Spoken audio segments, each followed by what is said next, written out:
বিপ্লবকে পেয়ে খুব ভালো লাগছে। বিপ্লবের সঙ্গে আমার অনেক দিনেরই পরিচিতি। ওর কবিতা এরকমভাবে বসে শোনা হয়ই না প্রায়।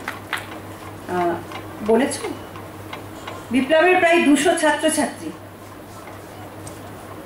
আর বিপ্লব আমাদের সারা পশ্চিমবঙ্গে যে বাচিক অনন্য প্রতিযোগিতা হয় তাতে ও নদিয়া থেকে প্রথম হয়েছিল এবং সারা পশ্চিমবঙ্গের মধ্যে ও তৃতীয় হয়েছিল।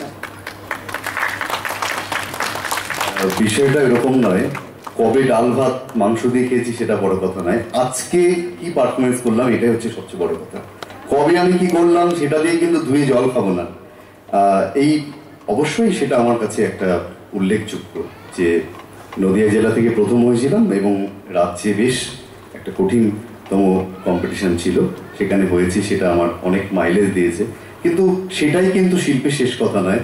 শিল্পের শেষ কথা আমি বাড়িতে কটা স্মারক জোগাড় করতে পারলাম তা দিয়ে নয়, আজকে বর্তমানে আমি কজন দর্শকের মন জয় করতে পারলাম সেটাই কিন্তু শেষ কথা, সেটাই সবচেয়ে বড় পুরস্কার।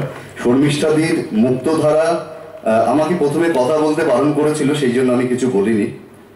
প্রত্যেকের উপস্থাপনা ভারী সুন্দর।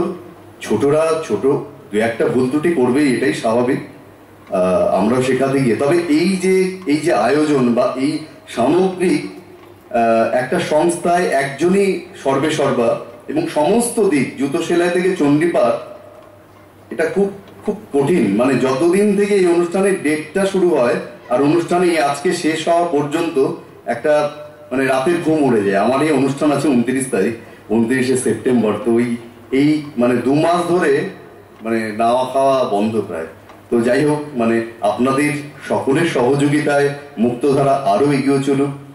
ওদের উপস্থাপনা সকলের খুব ভীষণ ভীষণ ভালো হয়েছে। মানে আমি শ্রুতি নাটক ওদের শুনলাম এবং আমি তো ছোটদের উপস্থাপনাগুলো এবং অন্যান্য যারা দল তাদের প্রত্যেকের মানে এই এত প্রত্যন্ত এরকম একটা অঞ্চলে থেকেও তাদের ভাষাগত, উচ্চারণগত এবং উপস্থাপনা কলকাতাকে কিন্তু হার মানায়, এটা আমি বলে গেলাম।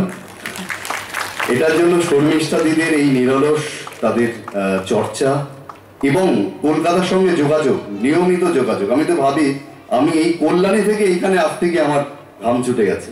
এইখান থেকে কি করে কলকাতায় যায় আবার সে আর ফিরে আসে, এটা আমার কাছে খুব মানে অকল্পনীয় আর কি। আমি কিভাবে ধন্যবাদ জানিয়ে ছোট করব না, আসলে এইরকমই হয়। যাই হোক, পরবর্তী প্রয়োজনের জন্য তারা অপেক্ষা করছে।